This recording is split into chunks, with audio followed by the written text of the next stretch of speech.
On May 4th, 2018, Coleman Insights delivered the keynote presentation at the Worldwide Radio Summit in Hollywood. This session, Outside Thinking, flipped the script on how you think about your radio station, explained the differences between inside and outside thinking, and focused on the 5 things outside thinkers understand about how listeners choose radio stations. The following are highlights of the presentation, delivered by John Boyne, Sam Milkman, and Warren Kurtzman.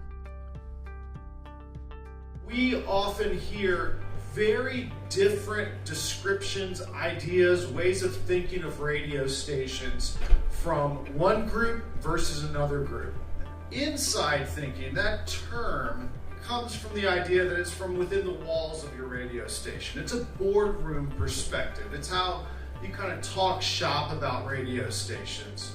Whereas outside thinking comes from outside the walls of the radio station. It's how, when you talk to people in focus groups or on the street about radio, it's how they think. And the two are really different, and that's why it's important. You make mistakes if you don't understand how real consumers think and use radio. The inside thinker believes that listeners care deeply about radio. They love their favorite radio stations. They know so much about them, and they care about them on so many levels. The music, the morning show, the midday personality. Whereas the outside thinker believes that listeners do not care deeply about radio. They like radio, they use radio, but it's not the most important thing in their lives. And when they make decisions about radio stations and what to listen to, it's not always a deeply well thought out process. Inside thinkers, from within the walls of the radio station, believe that listeners are paying very close attention. Outside thinkers believe that listeners are not paying that close attention, that they don't notice every little thing that we do, and in fact, they don't notice a lot of the really big things that we do, and that's one of our challenges. Inside thinkers also believe that listeners can be easily manipulated, that we can, through careful placement of tactics and contests and clocks, really manipulate the listening. Whereas an outside thinker believes that's pretty hard. It's hard to manipulate the audience. They have their own lives. One of the things that an outside thinker believes and understands is that listening is often driven by habit. You know, we're all creatures of habit. We live our lives in a particular routine. We kind of tend to do the same things day in and day out. We get out of bed every day at the same exact time, and that's just one of many things. The outside thinker understands that if you're going to get into the lives of your audience, then you need to be a part of those habits. Secondly, the outside thinker understands that listening occasions are driven by one of 5 basic instantaneous needs fulfillment. First one, reliving memories, taking the audience back to a time that was really important to them, really a warm feeling for them. Second, energize and improve the mood of the audience. Pick them up, get them going.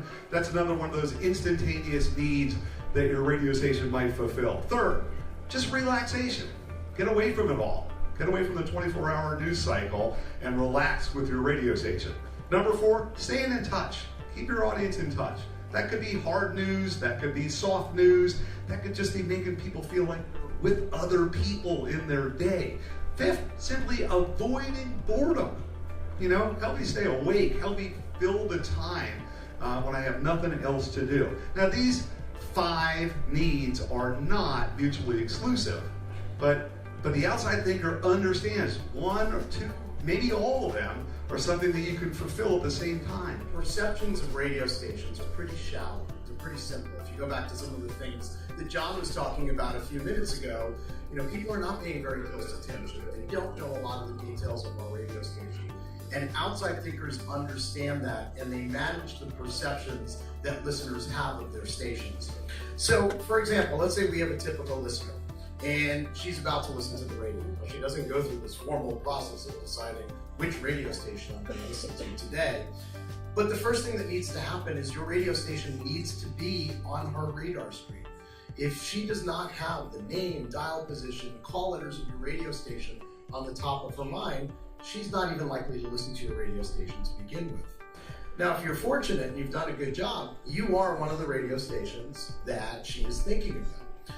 And what we've learned over the years is that the most successful radio stations tend to have images in the minds of listeners that exist in a very specific hierarchy. At Coleman Insights, we've been calling this the image pyramid for many years. If you pull a listener off the street and you ask him or her what comes to mind when they think of your radio station, you want them to talk about the radio station in this order. Telling you about your base position, then about your personalities, and working your way up the image pyramid. Language is really key. Listeners cannot really discern what a radio station is all about unless we have language that they can use to describe the radio station. We often say language is the conduit of behavior. When we talk to listeners in focus groups and in other research that we do, one of the things we notice is that they almost always describe music stations using at least one of three dimensions. The first dimension is the type of music, the second dimension is the era of music, and the third dimension is the intensity of that music. Listeners will always describe a music radio station using at least one of those three terms. When we talk about the type of music, what we're talking about are simple things like, being the rock station or the country station or the hip hop station.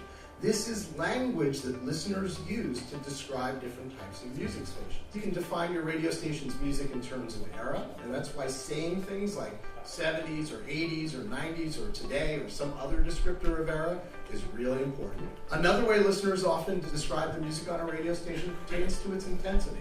So we'll talk to listeners and they'll tell us about radio stations that they see as being hard or soft or upbeat or some other language. The point here is you need to be using words like these so that listeners can fully comprehend what your radio station is about. Now, the last thing we're going to talk about in terms of things that outside thinkers know about radio stations concerns really understanding listeners' lifestyles. Let's say we have a listener who listens to your radio station from 7:30 to 8:15 on a Monday morning. If you're an inside thinker, your focus is going to be, how do I stretch that listening occasion?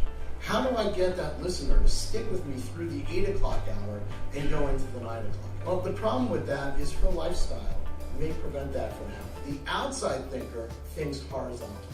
The outside thinker says, how do I get that listener to come back the next day when she's available from 7:30 to 8:15? Do it on Wednesday, do it on Thursday, do it on Friday.